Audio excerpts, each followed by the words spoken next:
네, 이번 시간에는 차근차근 알아보는 언리얼 엔진 블루프린트를 이용한 게임 플레이 제작에 맡게 된 테크니컬 아티스트 최용훈이고요. 네, 저는 엔진 서포트 엔지니어 박창현입니다. 네, 만나서 반갑습니다. 네. 자, 이번 시간에는 블루프린트를 이용한 게임 플레이 제작을 할 건데요. 네, 그 전에 제가 좀 전 시간 2시간에서 배경 쪽에 대해서 알려드렸는데 이번에는 언리얼 엔진의 캐릭터 부분을 간단하게 좀 소개를 드릴 예정이에요. 자, 이제 캐릭터인데요. 저희 언리얼 엔진에서 캐릭터는 보통 아까 배경에서는 어셋들을 스태틱 메시라고 했잖아요. 근데 캐릭터 같은 경우는 스켈레탈 메시라고 부릅니다. 그래서 이 스켈레탈 메시라는 게 있고요. 얘를 한번 열어서 볼게요. 파트 1이네요. 자, 어디 보죠. 이쪽에 있나? 필터를 한번 볼게요. 스켈레탈 메시가 있는데 스켈레탈 메시를 선택해서 열어보시면 이렇게 스켈레탈 메시 캐릭터가 이렇게 보입니다. 이게 스켈레탈 기본적으로 메시라고 하고요. 이거는 보고 계시는 건 스켈레탈 메시 에디터고요. 예전에는 페르소나라는 말도 쓰긴 했는데 어쨌든 스켈레탈 메시 에디터고요. 그 다음에 이 스켈레탈 메시 같은 경우는 엔진을 가져올 때 어떻게 가져오느냐, 이것도 마찬가지로 FBX 포맷을 지원을 합니다. 그래서 또 한번 보여드릴게요. 부제 리스트에서 메시에서 똑같이 마우스 오른쪽 키 눌러서 메시 에셋 임포트를 눌러서 맥스나 마야 같은 데서 만든 파일을 FBX 포맷으로 임포트를 하게 되고요. 다만 이제 FBX 임포트를 할 때 옵션이 조금 다르죠. 아까 스태틱 메시랑 이쪽 부분이 다를 겁니다. 그래서 메시를 임포트를 할 거냐, 그 다음에 스켈레탈 메시로 할 거냐, 그 다음에 이 메시를 끄게 되면 그러니까 스켈레톤이라고 제가 뒤에 설명을 드릴 건데 이런 것만 넣을 거냐, 이런 것도 세팅하실 수가 있습니다. 그래서 이 상태에서 임포트를 하시면 스켈레탈 메시가 가지고 있는 요소들이 있죠. 스켈레탈 메시, 그다음에 애니메이션이 있으면 애니메이션 시퀀스, 그다음에 피직스 어셋, 그다음에 스켈레톤 이런 것들을 가지고 오게 돼요. 그래서 더블 클릭하시면 이런 식으로 들어오게 되고요. 그래서 이런 식으로 들어오게 되고 그 다음에 제가 알아볼 게 스켈레톤이라는 게 있는데요. 스켈레톤이 뭐냐면 스켈레탈 메시 에디터를 이렇게 처음에 열면 이렇게 되는데 이 상태에서 위에 상단의 메뉴를 보면은 스켈레톤이라는 게 있어요. 스켈레톤을 눌러보시면 예상했듯이 이 캐릭터가 가지고 있는 뼈대 구조를 보실 수가 있습니다. 맥스나 마야에서 본을 세팅을 하고 그래서 웨이트 값을 작업을 하신 다음에 리깅 작업을 하신 다음에 가지고 오시잖아요. 그럼 그 뼈 구조를 이 스켈레톤이라는 에디터에서 보실 수가 있고요. 여기서 보시면 이 캐릭터가 가지고 있는 뼈 구조체가 어떤 식으로 연결되어 있는지, 조인트가 되고 있는지 다 한눈에 보실 수가 있어요. 이렇게 그래서 이런 것들이 있고요. 그래서 이제 스켈레톤을 에디터에서는 어떤 것들을 할 수 있느냐, 예를 들어서 소켓이라고 해서, 소켓이라고 혹시 들어보신 분 계신가요? 네, 없으신 것 같네요. 네, 감사합니다. 어떨 때 쓰느냐, 이 캐릭터를 게임을 만들면서 캐릭터를 셋업을 하고 이 캐릭터에다가 예를 들어서 무기 같은 걸 장착을 할 수 있잖아요. 그런 것들을 붙일 때 쓰는 용도로 이제 많이 쓰게 돼 있어요.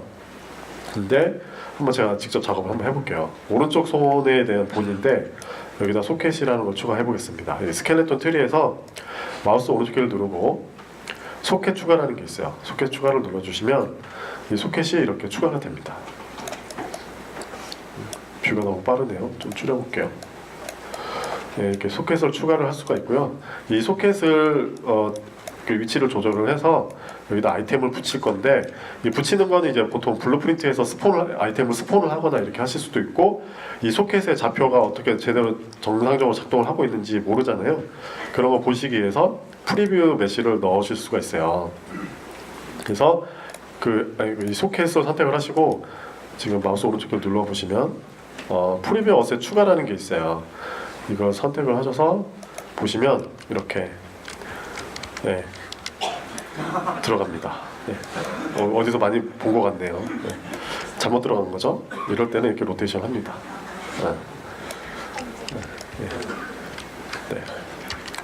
클럽에 오신 걸 환영합니다.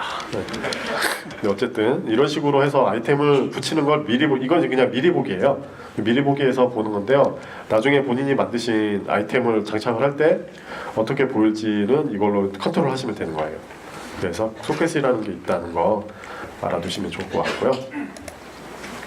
자, 그 다음에 이제 애니메이션 데이터도 만들어서 가지고 오잖아요. 근데 얘는 어떻게 임포트 하는지 한번 보여드리겠습니다.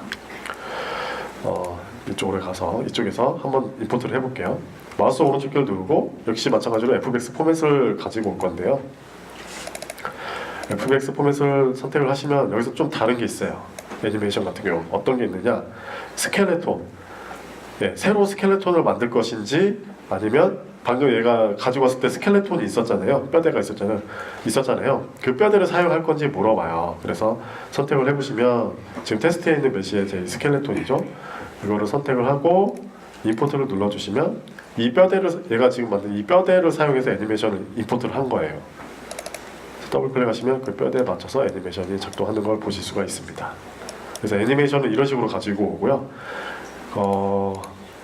어디 갔지? 이 뼈대를 사용하지 않고 아예 새로운 애니메이션을 가지고 싶다 그러면 스켈레톤을 선택을 안 하시고 가져오시면 됩니다. 그래서 이 뼈대가 꼭 중요하다는 거 알아두시면 좋을 것 같고요. 그래서 이제 가져온 애니메이션을 열어보면 애니메이션 에디터가 있는데요. 한번 여기 더블 클릭해서 보면 이런 식으로 있는데 이 애니메이션 시퀀스라고 보통 부르는데요. 이 시퀀스는 이렇게 보시면 그 퓨포트가 있고요. 그 다음 밑에 보시면 노티파이라는 게 있고 이쪽에 보면 디테일 패널이 있는데 여기서 뭐 스켈레톤도 지정하실 수도 있고 이쪽에 SF 브라우저에서는 얘가 가지고 있는 애니메이션 리스트들을 이렇게 보실 수도 있고요. 디테일에서 뭐 선택하신 분에 대한 정보라든지 이런 것들도 보실 수 있는 기본 정보를 제공하고 있고 프리뷰 씬 세팅에서 죄송합니다. 씬 세팅에서 스켈레탈 메시를 바꿔서 하실 수도 있어요. 스켈레톤을 공유하는 메시들만 이렇게 바꿔서 보실 수도 있습니다. 그리고 이제 블렌드 스페이스라는 게 있는데요. 이렇게 먼저 한번 보여드리겠습니다. 일단은 얘는 가지고 있는 게 없으니까 얘를 가지고 한번 볼게요. 그리고 이 스켈레탈 메시 에디터에 보면 위에 보면 이것도 역시 마찬가지로 이 뷰포트에서 할 수 있는 것들이 있는데 캐릭터 쪽에 눌러보시면 보여줄 수 있는 것들이 여러 가지가 있습니다. 그 중에서 지금 본을 보고 있는데 지금 본을 보기가 불편하죠. 그럴 때는 본을 끄시면 되고요. 아까 제가 지금 여기는 없을 것 같긴 한데 소켓을 선택하시면 소켓 추가한 것도 이렇게 보실 수가 있어요. 이 상태고요. 그 다음에 이제 블렌드 스페이스를 볼 건데 블렌드 스페이스라고 이것도 어셋으로 존재를 하고 있어요. 그래서 둘러보기에 가면 블렌드 스페이스라는 게 있는데 얘는 어떻게 만드냐면은 마우스 오른쪽 길 눌러서 애니메이션 쪽에 가보면 블렌드 스페이스라는 게 있어요. 이걸 선택하시면 되고요. 그렇게 해서 만들어진 이 어셋이 이렇게 나오는데 얘는 어떤 역할을 하는지 좀 설명을 드리겠습니다. 캐릭터를 만들어요. 애니메이션들을 추가하고 지금 현재 보는 게 아이들 동작이죠. 근데 얘가 그 캐릭터가 아이들 동작에서 그러니까 속도에 따라서 걷거나 뛰거나 이런 걸 세팅을 하잖아요. 블렌딩을. 그 블렌딩을 자연스럽게 처리할 수 있도록 만들어주는 기능을 하고 있어요. 이렇게. 그래서 지금 여기 보시면 얘가 지금 이 점이 애니메이션이거든요. 이 애니메이션을 보시면 여기 디테일에 보시면 가로축이라고 해서 스피드라고 되어 있죠. 그래서 지금 속도가 0에서 370일 때 이거 세팅을 할 수가 있어요. 이 속도가 0에서 320일 때, 속도가 0일 때는 여기, 속도가 지금 94네요. 94일 때는 조금 빨리 걷고 375로 가면 속도가 빨라져요. 이거를 미리 이렇게 어셋으로 세팅할 수가 있는 거예요. 블렌딩을 하는 거를. 그래서 이걸로 블렌드 스페이스를 이용해서 세팅을 하고요. 해서 이제 블렌딩을 부드럽게 처리하실 수가 있고요. 그리고 이제 애니 몽타주라고 해서 예를 들어서 이게 어떨 때 쓰는 거냐면 한번 보여드릴게요. 임포트하는 어셋을 애니메이션 시퀀스를 여기 마우스 오른쪽 누르시면 애니메이션 몽타주 생성이라는 게 있습니다. 그래서 이거 선택을 해서 열어보시면 아까 열었던 블렌드 스페이스나 그냥 기본적인 애니메이션 시퀀스하고 다르게 여기 보시면 몽타주 그룹이라는 게 있죠. 여기서 섹션이라는 거를 만들어서 애니메이션을 잘라서 쓸 수가 있어요. 예를 들어서 이런 경우 있잖아요. 애니메이션 어셋들을 이렇게 하나하나 다 잘라서 가져오는 경우도 있는데 애니메이션을 통으로 예를 들어서 이런 경우도 있죠. 이 여기서 여기까지 프레임은 걷기, 여기서 여기까지 프레임은 뛰기, 막 이렇게 잘라서 한 번에 다 가져오는 경우도 있잖아요. 그럴 때 이 섹션을 나눠서 애니메이션을 잘라서 쓸 수 있는 어셋이 이제 애니몽타주라는 게 있습니다. 이런 것들이 있고요. 그 다음에 이제 노티파이라는 게 있는데 굉장히 중요한데요. 이것도 한번 보여드릴게요. 애님 시퀀스에서 예를 들어서 걷기를 보죠. 걷기에서 얘를 걷는데 이 노티파이라는 게 바로 여기 쪽에 밑에 보면 있어요. 트랙 쪽에 보면 이 노티파이에서는 어떤 것들을 할 수 있느냐, 얘가 애니메이션을 이렇게 작동을 하는데 프레임이 여러 가지가 있잖아요. 쭉 있잖아요. 그 특정 프레임에서 여기다가 파티클을 추가를 한다거나 여기다 사운드를 넣는다거나, 예를 들어서 이제 뭐 이렇게 걸어가면 발자국이 찍히면 발 디딜 때 스텝 사운드라든지 먼지 이펙트 같은 거 넣고 싶잖아요. 그런 거 할 때 이 노티파이를 이용하는 건데요. 오른쪽 발이 바닥에 닿았을 때 마우스 오른쪽을 누르고 노티파이에서 네, 어디 갔지? 이거 옵션 뭐가 이상한데? 파티클 한번 쓸게요. 파티클 이펙트라고 검색을 해보시면 노티파이가 추가가 되고요. 그래서 지금 파티클을 추가를 한 건데 여기다가 파티클을 넣으실 수가 있어요. 근데 제가 테스트로 한번 파티클을 대충 만들어서 이렇게 나오는 거를 넣어볼 건데요.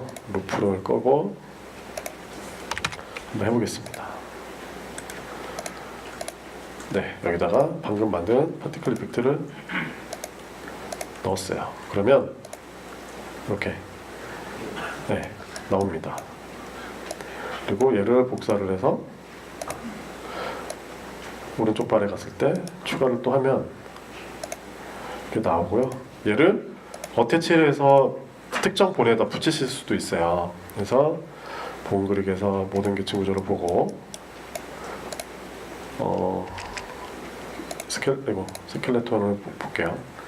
그래서 풋라이트라고 되어 있네요. 풋라이트 이 이름을 오른쪽에 보시면 디테일 패널이 있는데 이걸 복사를 해서 얘한테는 얘 지금 이 노티파이 선택하시면 디테일 패널이 나오잖아요.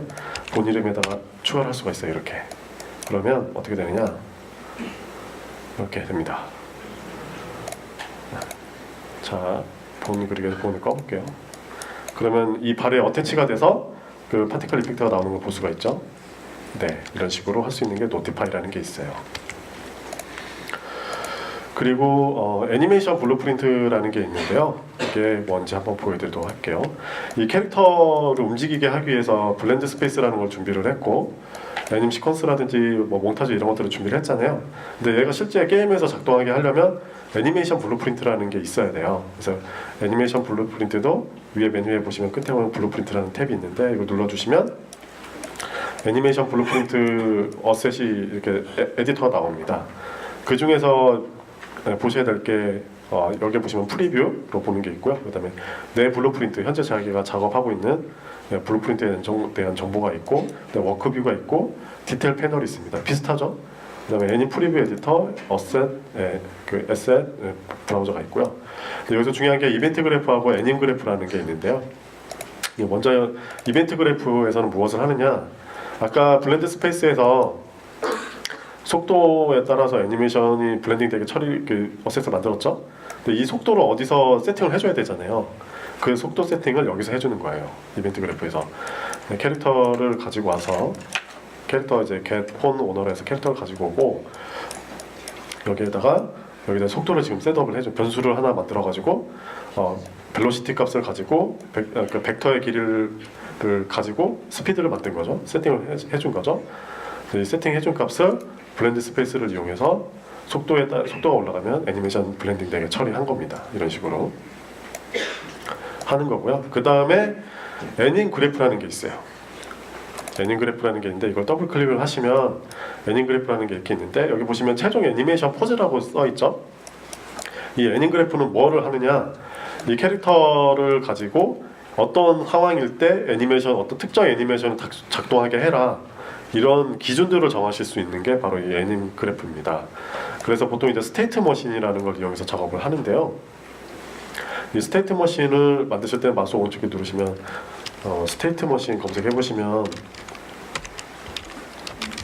네, 이렇게 새로 추가하실 수도 있고요. 그래서 이 스테이트 머신을 더블 클릭을 해서 보시면 이 캐릭터가 현재 가만히 있을 때 그리고 아이들에서 뛸 때 이런 거를 정하실 수가 있어요. 만드실 수가 있어요. 그래서 스테이트를 추가를 하시면 이렇게 추가가 되고요. 이 추가된 스테이트를 연결을 해서 바로 연결을 하실 수도 있고 이렇게. 그러면 거기서 더블 클릭하면 그 안에 들어가고 방금 아까 만들었던 블렌드 스페이스 있죠. 그거를 드래그 앤 드랍 하시면 이 블렌드 스페이스가 오고요. 그리고 그 이벤트 그래프에서 세팅해 놓은 스피드 변수를 가지고 와서 그리고 뭐 이렇게 붙이기도 하는데 이렇게 붙이면 스피드 값을 세팅한 거를 넣어주면 이제 되는 거예요. 이런 식으로 세팅을 하는 거고요. 그리고 스테이트 머신으로 돌아가 보면 얘가 점프를 할 수도 있잖아요. 점프를 할 때 애니메이션을 어떻게 작동하게 할 건지를 이런 식으로 스테이트로 세팅을 할 수가 있습니다. 그래서 점프를 할 때 점프를 스타트하는 동작이 있고, 그렇죠? 그 다음에 뒤로 가서 점프 루프하는 기능이 모션이 있고, 그 다음에 바닥에 닿았을 때 동작이 있죠? 이런 동작들을 다 여기서 세팅을 해주는 거예요. 그러면 이 동작들이 어떻게 연결이 되느냐? 바로 이게 트랜지션 룰이라는 게 있습니다. 이거를 얘를 이렇게 연결을 하면은 트랜지션 룰이라는 게 생겨요. 그래서 이걸 더블 클릭하면 이렇게 어떤 상태일 때 이 애니메이션으로 바꿔라 이런 게 나옵니다. 그래서 이제인 에어라고 지금 세팅해 놓겠는데 얘가 지금 예를 들어서 얘가 땅바닥에 떨어지는 애라고 하죠. 그럼 얘를 이걸 빼서 한글이네요. 네, 하늘에 떠 있지 않는 상태, 공중에 떠 있지 않는 상태에서 얘를 바꿔라 이렇게 세팅을 해주시면 얘가 공중에 떠 있지 않는 상태에서는 이쪽 스테이트로 쭉쭉 넘어가는 거예요. 이런 식으로 해서 스테이트 머신이라는 게 있습니다. 제가 지금 설명드린 건 다 여기까지고요. 네, 그 다음에 바로 어쨌든 이런 식으로 해서 캐릭터 셋업을 한다는 걸 알아주시면 좋을 것 같아요. 네, 감사합니다.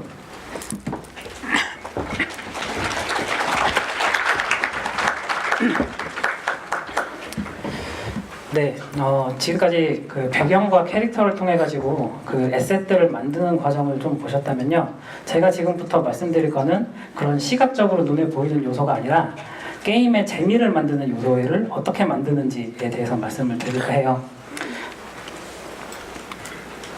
네, 언리얼 엔진에서는 그 게임 플레이를 쉽게 만들 수 있도록, 그 재미라는 걸 만들 수 있도록 저희들이 어느 정도 정해진 틀을 좀 제공을 하는데요.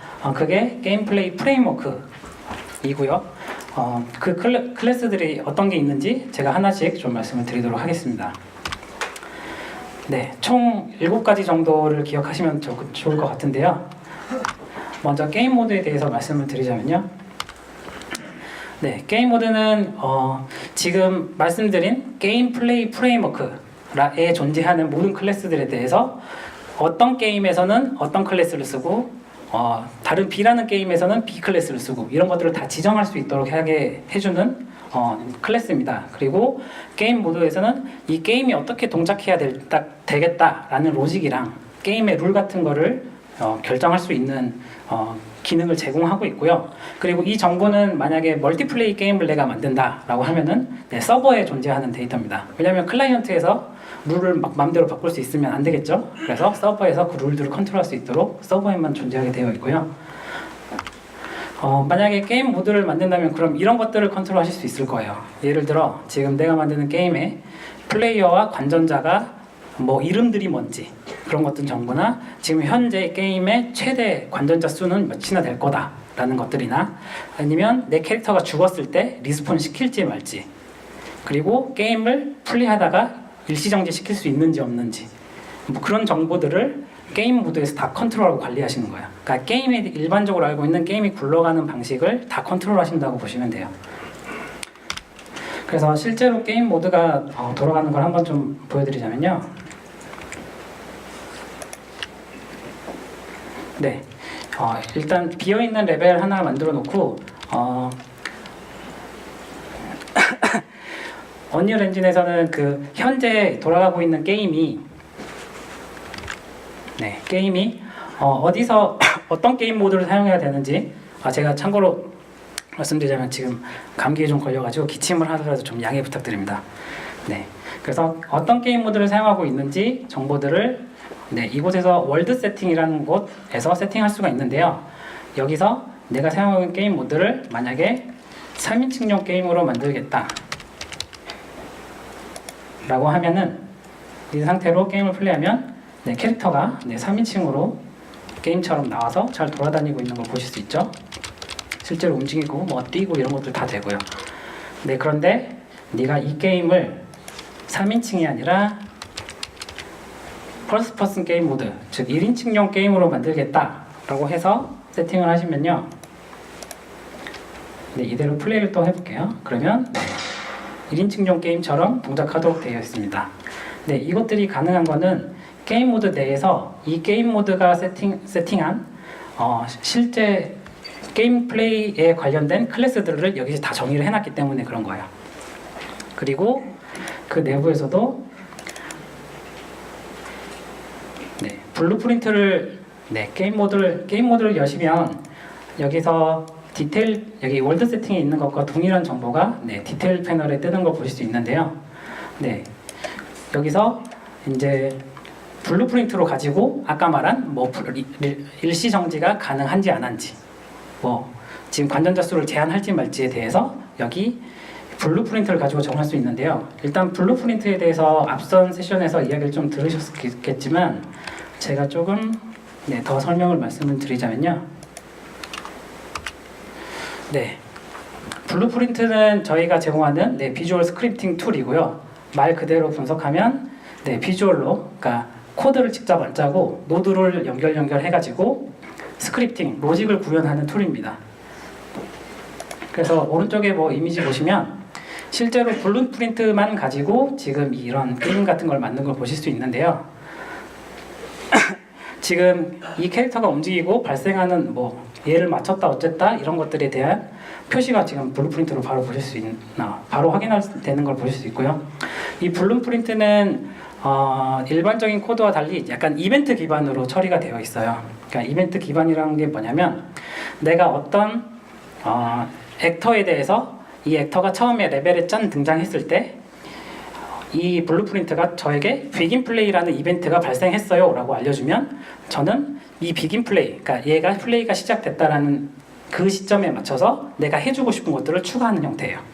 비긴 플레이, 뭐 게임 끝났어요, 엔드 플레이, 지금 계속 그 게임이 플레이 중이에요, 틱. 그 다음에 이 액터가 없어졌어요, 디스트로이. 이런 식으로 각각의 이벤트들에 대해서 미리 정의가 되어 있는 것들이 있고 저희는 그걸 사용하기만 하면 되는 시스템이에요. 그렇다면 뭐 사용이 정의된 것만 그러면은 해야 되냐? 근데 그건 아니고요. 사용자가 커스텀하게 이벤트를 추가할 수도 있습니다. 그리고 블루프린트는 크게 레벨에 속해 있는 그러니까 지금 현재 플레이하고 있는 레벨에 속해 있는 블루프린트랑 각각의 액터들이 가질 수 있는 액터 블루프린트, 그리고 아까 최용훈 님이 얘기해 주신 애니메이션 블루프린트, 이런 식으로 크게는 이렇게 구분되어 있어요. 그래서 블루프린트의 이벤트 기반에 대해서 좀 말씀드리자면 여기서 이벤트라고 치면 이 게임 모드라는 애가 알고 있는 이벤트들이 전부 다 쭉 나와요. 보면은 이 게임 모드는 비긴 플레이라는 애도 있고요, 디스트로이, 엔드 플레이, 틱 뭐 이런 것들이 다 있고요. 그래서 이 게임 모드가 비긴 플레이다 라는 건 이 게임이 시작됐다는 뜻이겠죠. 이때 맞춰서 나는 만약에 HUD를 보여주고 싶다, 뭐 그러면은 뭐 필요한 정보들을 이렇게 넣어서 로직을 추가해서 원하는 것들을 할 수 있는 거예요. 그리고 내가 마음대로 커스텀 이벤트를 만들고 싶다. 죄송합니다. 커스텀 이벤트. 그러면 add 이벤트에 커스텀 이벤트 추가라는 게 있는데요. 이걸 누르시면 제가 마음대로 뭐 밥 먹으러 가기라는 이벤트를 추가하면 다른 데서 이 이벤트를 호출해주면 이게 동작되는 거예요. 그럼 밥 먹으러 가기면 뭐 무브 지하 푸드코트 뭐 이런 식으로 제가 추가할 수 있겠죠, 마음대로. 그런 식으로 동작한다는 거 알아주시면 좋겠고요.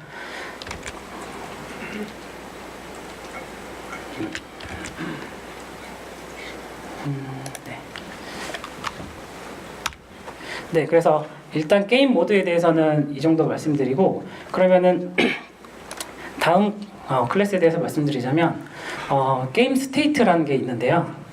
이거는 어떤 거냐면 게임 모드는 이제 서버에 있잖아요. 죄송합니다. 게임 모드는 서버에 있잖아요. 그런데 만약에 서버와 클라이언트 모두가 각각 동일하게 알아야 되는 정보가 있다. 뭐 예를 들어서 우리 서버에 지금 클라이언트 A, B가 있는데 B의 뭐 킬 정보를 A가 알아야 된다. 뭐 이런 것들. 그리고 지금 게임이 서버상에서 일시 정지됐다라는 것들. 그런 정보는 클라이 A, B가 다 알아야 되잖아요.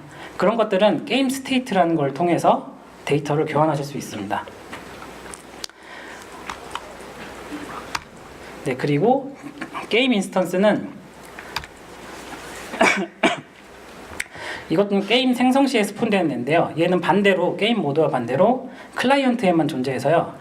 이 게임이라는 게 시작부터 끝까지 계속 지속되는 동안 남아있는 클래스예요. 그래서 만약에 중간에 내가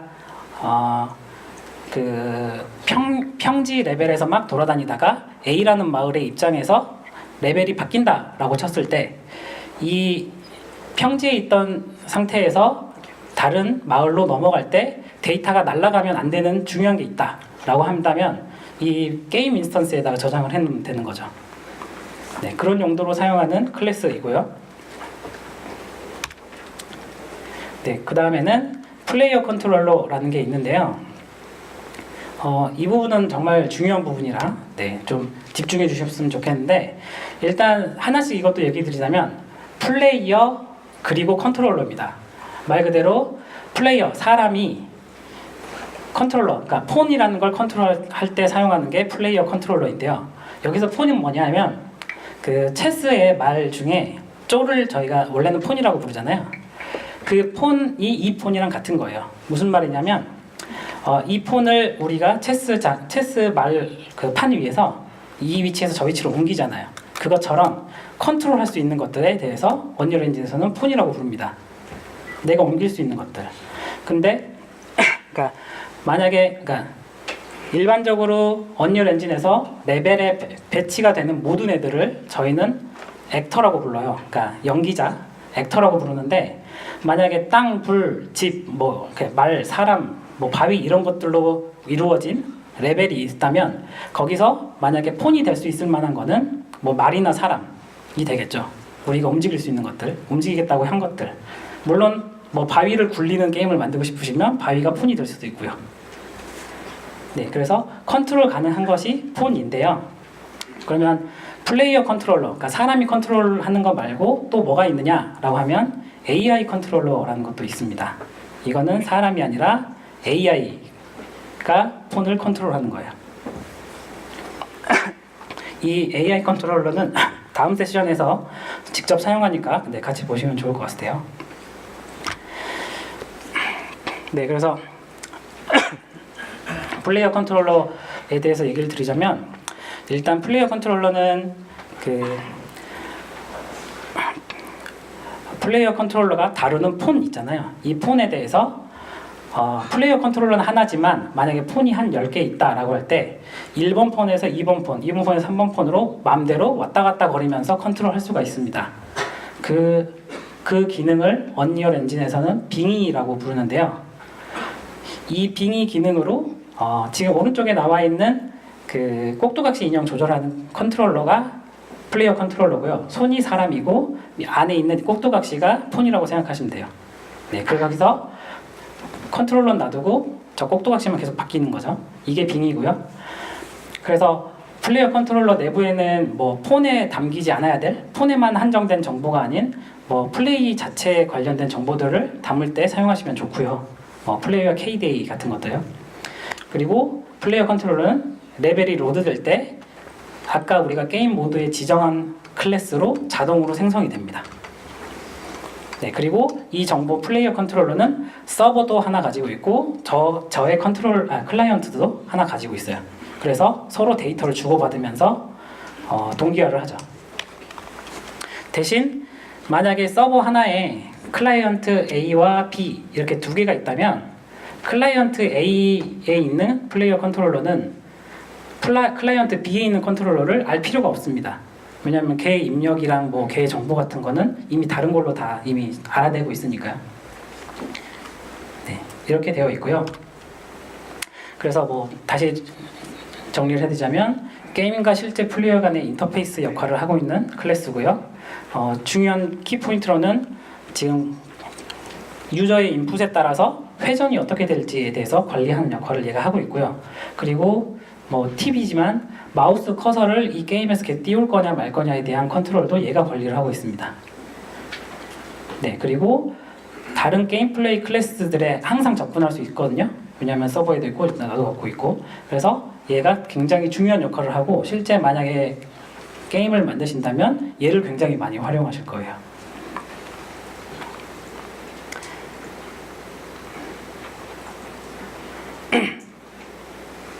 자, 그러면 만약에 클라이언트 A와 클라이언트 B 사이에 서로 알아야 되는 정보가 있다면 어떻게 될까요? 어떻게 해야 될까요? 이제 그거는 저희가 제공하는 플레이어 스테이트라는 걸 통해서 하실 수 있는데요. 플레이어 스테이트는 각 플레이어별로 하나씩 가지고 있는데요. 예를 들어서 플레이어의 이름이나 뭐 플레이어가 갖고 있는 점수, 체력, 그리고 만약에 지금 깃발 뺏기 모드를 하고 있다면 이 유저가 깃발을 갖고 있는지 아닌지에 대한 정보를 갖고 있는 그러니까 플레이어에 특화된 데이터를 저장하기에 되게 좋은 클래스입니다. 그리고 얘는 클라이언트 A, B 이렇게 서버 이렇게 구성되어 있는 멀티플레이 게임이라면 클라이언트 A에 클라이언트 A용 플레이어 스테이트, 클라이언트 B용 플레이어 스테이트 모두 갖고 있게 돼요. 그래서 내가 클라이언트 B의 데이터를 클라이언트 A에서 뭐 가지고 뭐 원한다면 화면에 뿌려주거나 뭐 그 정보를 가지고 뭐 만약에 클라이언트 B의 스킬 쿨타임 같은 거를 클라이언트 A에서 알 수 있다거나 이런 식으로 조절할 수 있는 거죠. 네, 다음으로 넘어가면 네, 폰과 캐릭터인데요. 네, 폰은 앞서 말씀드린 것과 동일하고요. 다만 폰은 말씀드리자면 액터를 기반으로 해서 만든 클래스이기 때문에 리플리케이션이 됩니다. 그러니까 서버에서는 모두 다 알고 있어요. 나의 폰이 어떤 거고 이 폰이 지금 위치가 어떻고 로테이션이 어쩌고 이런 걸 다 알고 있는 상태입니다.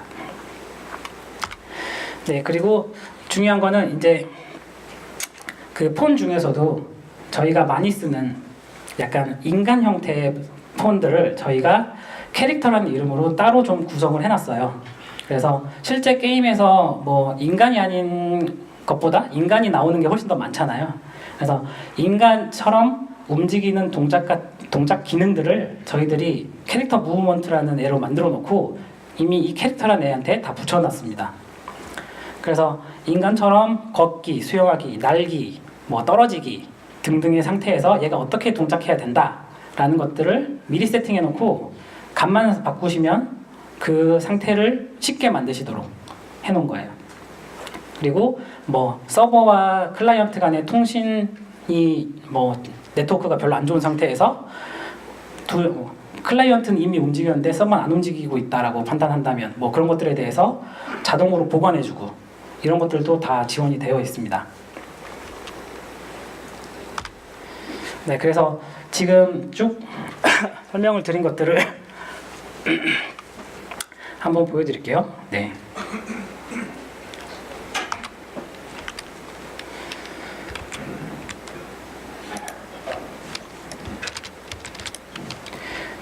네, 일단 여기에 그 레벨의 임의로 제가 캐릭터를 한 3마리 놔둘게요. 그리고 나서 실제 그러니까 폰이죠. 폰들을 다 놔두고 나서 내가 원하는 애에 자동으로 붙여서 실행이 되도록 한번 만들어 보겠습니다. 네, 레벨에 배치되어 있는 폰을 클릭하시면 네, 디테일 창에 이 폰에 대한 정보가 뜨는데요. 이곳에서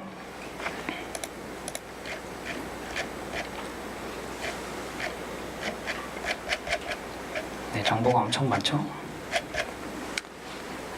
네, 여기서 오토 포제스 플레이어, 그러니까 툴팁을 보시면 자동 플레이어 빙이라고 되어 있는데요. 여기서 내가 플레이어 0이거든요. 플레이어 0이 얘한테 자동으로 붙겠다라고 하면은 지금 얘한테 붙었죠. 그렇지만 제가 이번에 자동으로 붙는 애를 얘가 아니라 얘로 빙의하겠다 라고 하고 실행하면 네, 이번에는 옆에 있는 애한테 빙의가 돼서 얘를 컨트롤하는 겁니다. 네, 그래서 플레이어 컨트롤은 하나고 지금 이 여러 폰들을 선택해 가면서 지금 빙의를 하고 있는 거예요. 네, 빙의는 이렇게 되어 있고요. 이거를 지금 저는 플레이했다가 껐다가 플레이했다가 껐다가 하지만 런타임에도 할 수 있어요. 로직을 짜시면 내가 얘에 붙었다 쟤에 붙었다를 게임 중에 마음대로 바꾸실 수도 있는 거예요. 이런 경우를 언제 많이 사용하시냐면 캐릭터가 자동차에 탔다라는 걸 처리하고 싶을 때 자동차는 원래 가만히 있다가 캐릭터가 가까이 가서 뭐 들어가기 같은 걸 눌렀을 때 이제 내 입력이 캐릭터가 아닌 자동차한테 가야 되잖아요. 그런 경우에 런타임에 바꾸는 식으로 많이 합니다.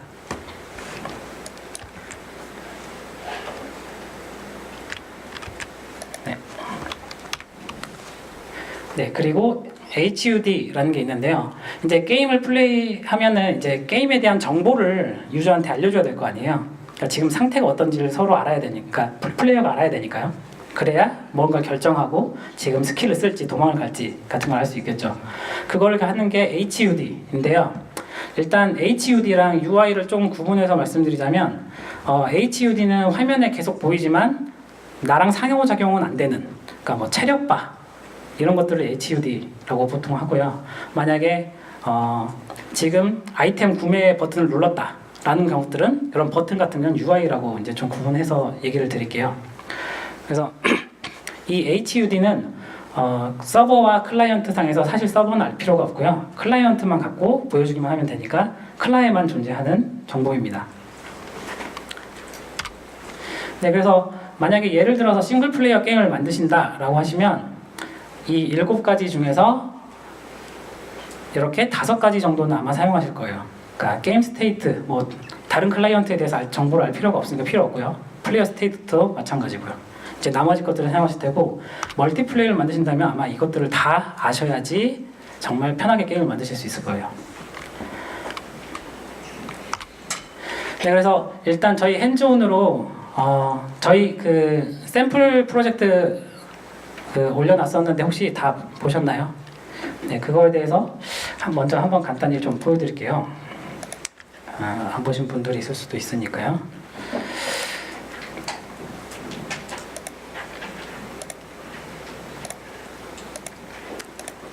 네, 저희가 이제 지금까지 그리고 앞으로 해가지고 최종적으로 완성하고 싶은 게임의 형태들을 좀 보여드리고 싶은데요. 일단 이 게임에는 네, 이렇게 제가 아닌 AI가 한 마리 있고요. 그리고 또 한 마리 더 있고요.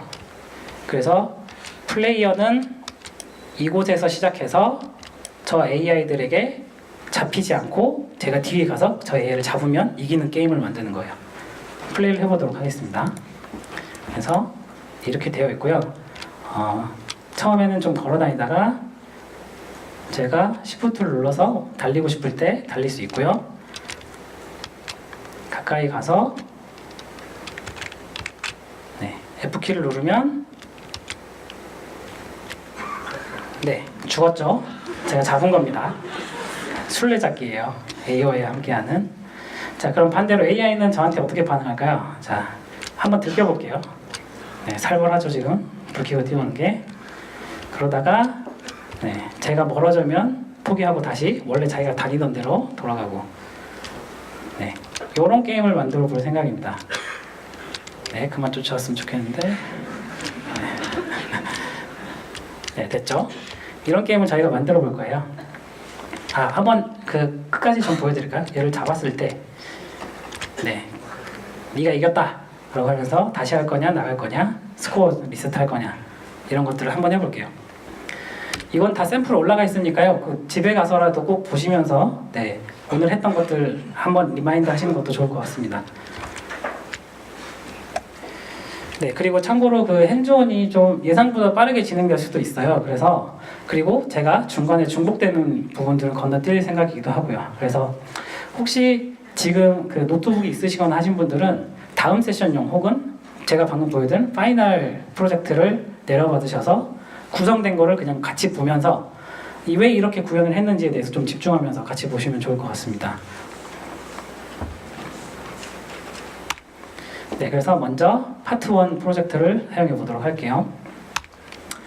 네.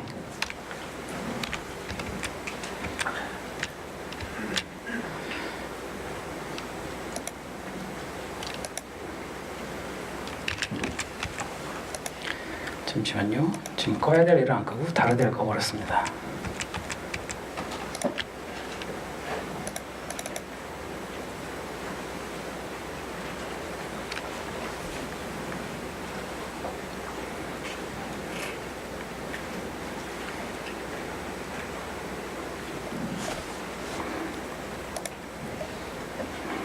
네, 저희가 제공하는 샘플을 열어보시면 잠시만요.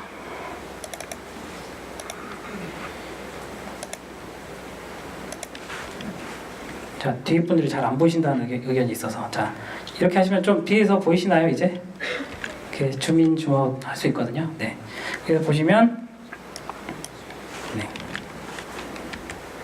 여기 컨텐츠 브라우저의 세션 3에 대해서 이제 맵 여러 가지 확인해 보시면 되는데요.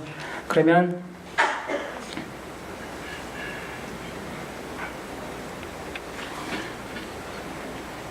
네, 조금 느리대요. 네, 지금 그냥 기본 비어있는 레벨이 이제 완성이 됐다고 치고 이제 저희가 게임 재미를 붙여보는 거예요. 일단은 시작하면 뭐 아무것도 발생하지 않고 있는데요. 여기서 이제 하나씩 좀 만들어 보도록 하겠습니다. 일단 저희가 하고 싶은 거는 네, 프로젝트를 좀 우리가 원하는 대로 설정해 보는 건데요. 먼저 레벨을 열어서 우리 이제 피처라는 걸 추가를 해볼 텐데 아까 초반에 그 캐릭터 설정하는 것들 들으셨잖아요.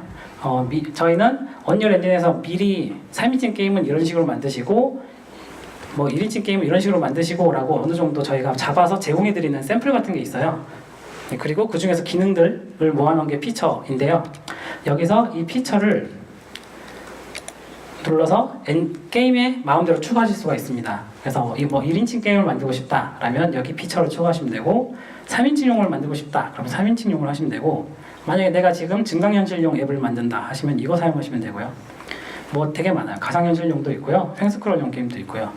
그래서 이 피처들을 마음대로 추가하셔서 사용하시면 되는데 일단 저희는 네, 이걸 사용하실 테고 여기에는 뭐 게임 모드, 그 다음에 캐릭터, 뭐 애니메이션 등등 아까 말씀하신 작업들 같은 게 다 포함이 되어 있어요. 그래서 3인칭을 프로젝트에 추가해 보도록 할게요. 그리고 그러면 네, 못 보던 컨텐츠가 여기 서드 퍼슨이랑 서드 퍼슨 BP라는 게 추가된 걸 보실 수 있죠. 이 못 보던 애들을 갖다가 복제해서 저희 게임에서 사용하도록 한번 만들어 보겠습니다. 일단 네, SS를 우클릭하면 컨텍스트 메뉴가 뜨고요. 거기서 제가 복제하겠다라고 원하는 것들을 선택하시고 얘를 이름을 뭐 적당히 바꿔줄게요.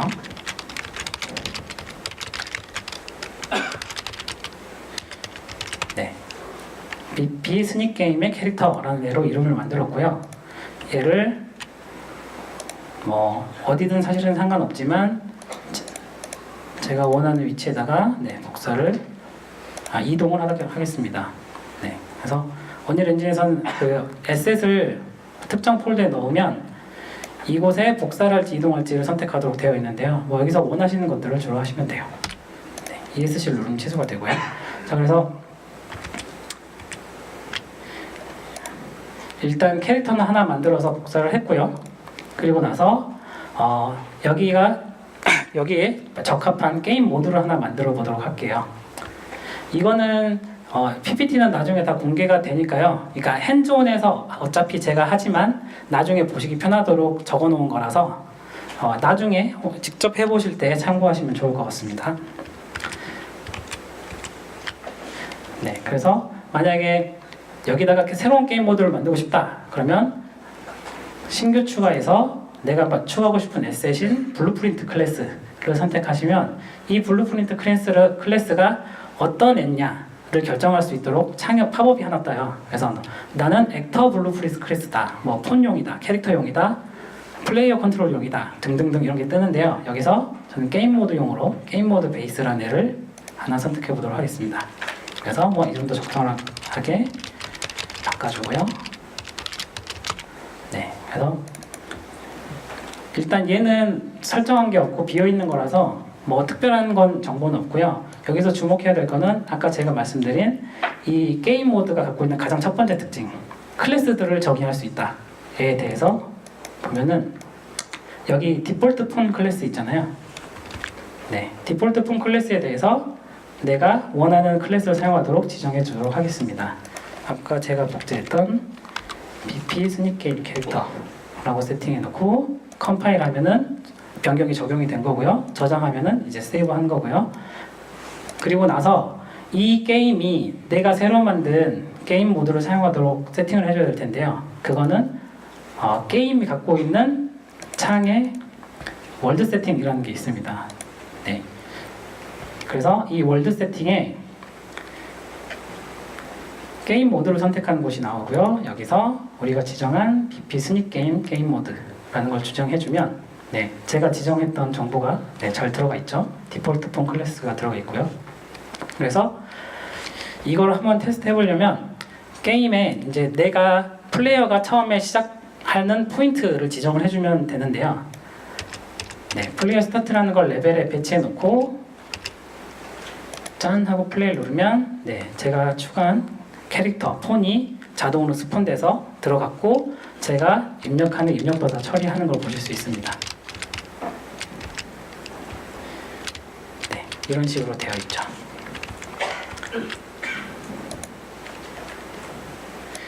네, 그러면 이제 이 캐릭터를 한번 설정해 볼 텐데요.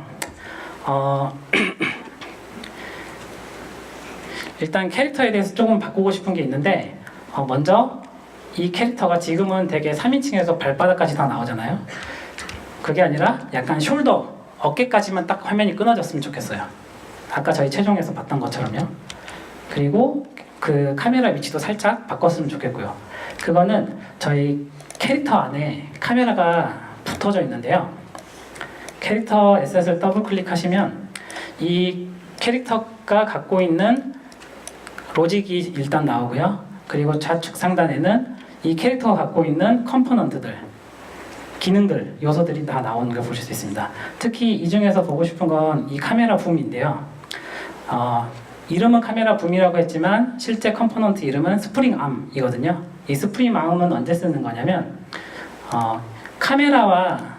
이 카메라와 캐릭터 사이에 뭔가 가리는 벽이 들어가 버렸다 라고 했을 때 카메라를 자동으로 앞으로 이렇게 이동시켜주는 애예요.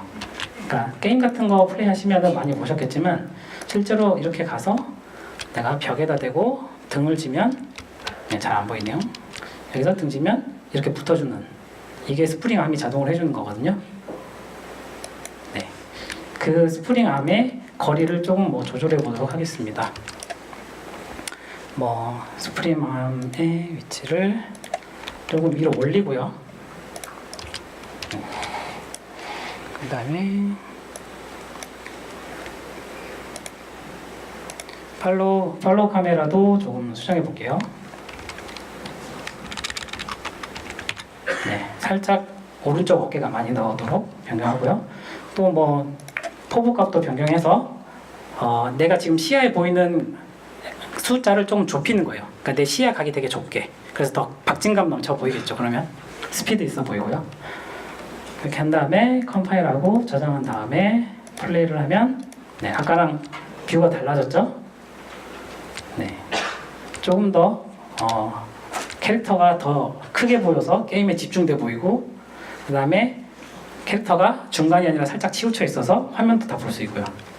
네, 이런 식으로 게임에 이제 보여지는 것들에 대한 것들을 만드실 수 있고요. 또 기본적으로 캐릭터가 지금 뛰어다니는데 걸어 다니도록 또 한번 만들어 보도록 하겠습니다.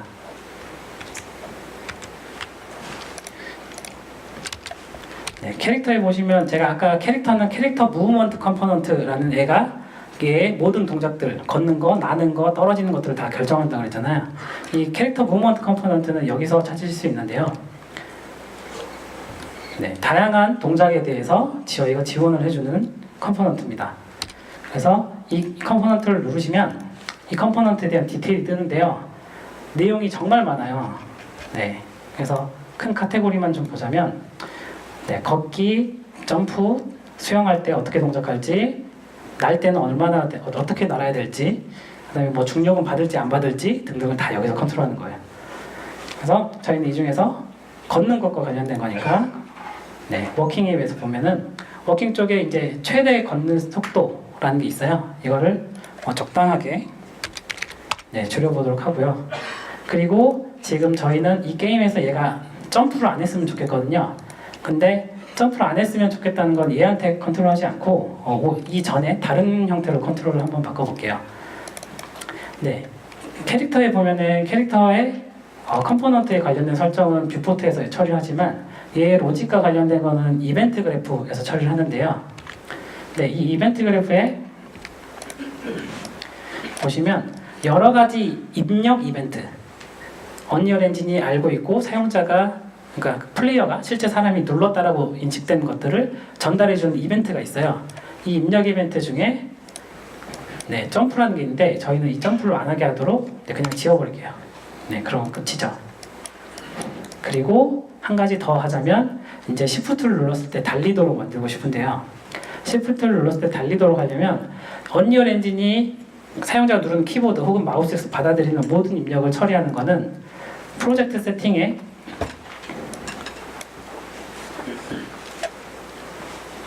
네, 여기 입력이라고 있습니다.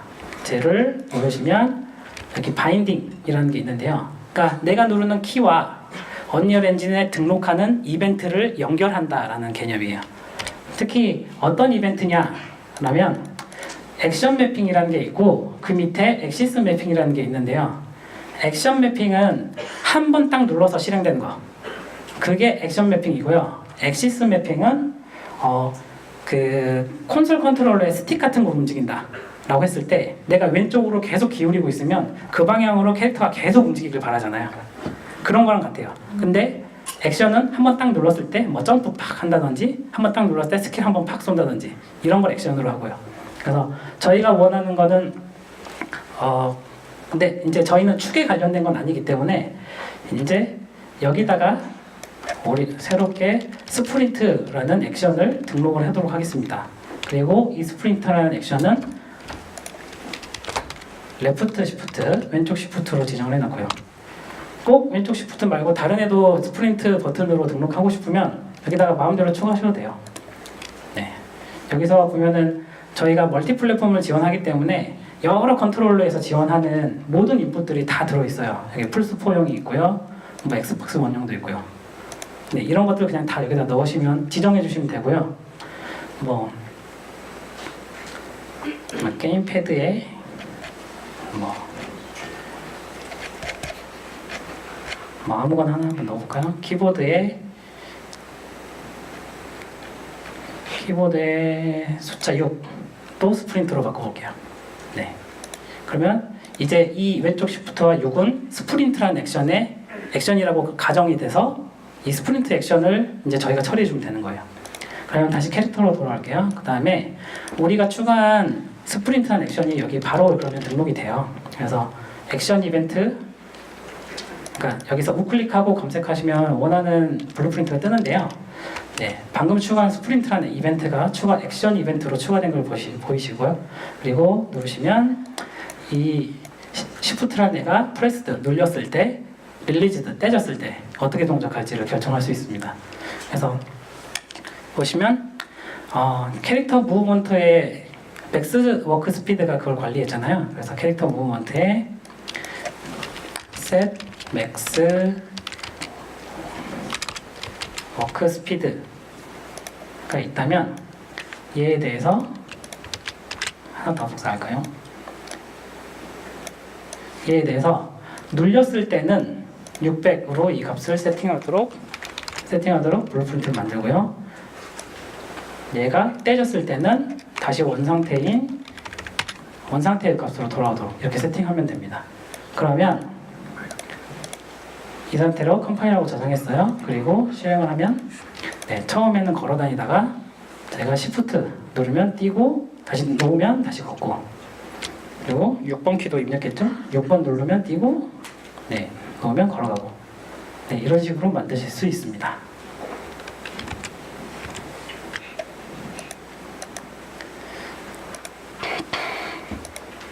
그래서 이제 다음에는 AI 봇에 대해서 얘기를 드려볼 텐데요.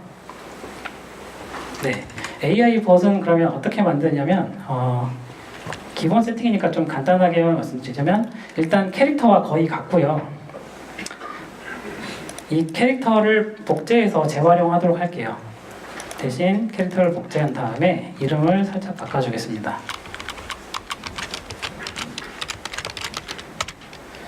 그리고 AI는 제가 컨트롤하는 게 아니기 때문에 모든 입력들이 사실 다 필요 없죠.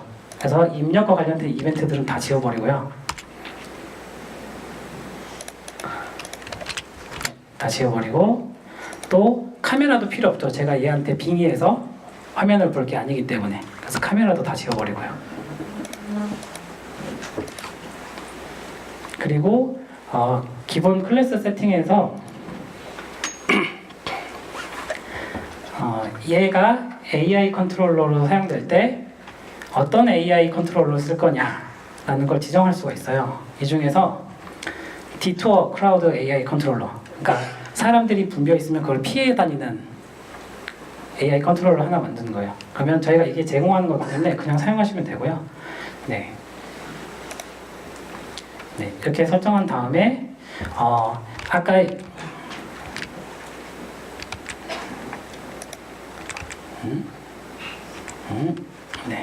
여기네요. 여기서 아까 얘가 불을 뿜었잖아요. 그 불을 여기다가 한번 달아주도록 하겠습니다. 아까도 말씀드렸지만 액터 안에는 여러 컴포넌트들이 이렇게 존재하는 거 보실 수 있는데, 저희가 마음대로 추가도 할 수 있거든요.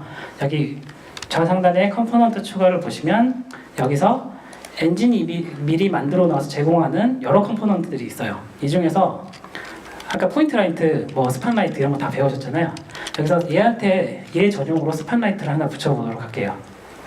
그래서 스팟라이트를 붙이고 얘가 이 메쉬에 붙도록 드래그해서 붙이면 이 메쉬 안에 지금 스팟라이트가 이제 트리 구조가 좀 바뀌었죠? 이렇게 들어간 거 보실 수 있어요. 그리고 이 스팟라이트가 다른 데는 아니고 머리에 붙도록, 지금 위치가 굉장히 요상해서 머리에 붙도록 좀 바꿀게요. 그러면 검색해서 헤드로 하면은 이미 헤드 소켓이 있기 때문에 이게 검색이 되는 거예요.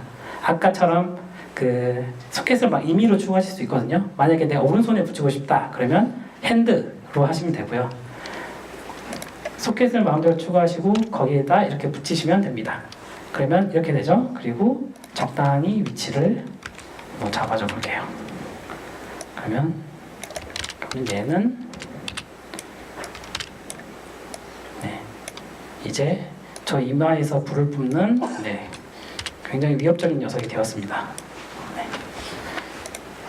그래서 실제 이 AI 붓을 여기다가 배치하시면 가까이다가 좀 배치할까요? 지금 이렇게 되어 있는 거 보실 수 있고요. 그래서 지금 라이트가 약한 거는 약간 라이트를 좀 손대주면 되는데요. 스폰라이트를 선택하시면 스폰라이트의 인텐서티 그리고 다른 것들 어떻게 될지 이런 정보들이 있는데, 여기서 나는 볼륨메트릭 섀도우로 쓰는 애다 이런 것들을 막 임의로 켜주시면 돼요. 볼륨메트릭 스캐터링은 좀 세게 할 거고 등등의 정보를 여기다가 막 세팅해 주셔서 라이트를 잡듯이 잡아주시면 됩니다.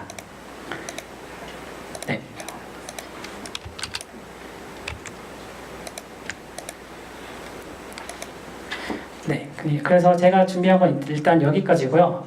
질문이 있으면 좀 받았으면 하는데 지금 시간이 좀 29분이죠. 급히 몇 개만 좀 봐볼게요.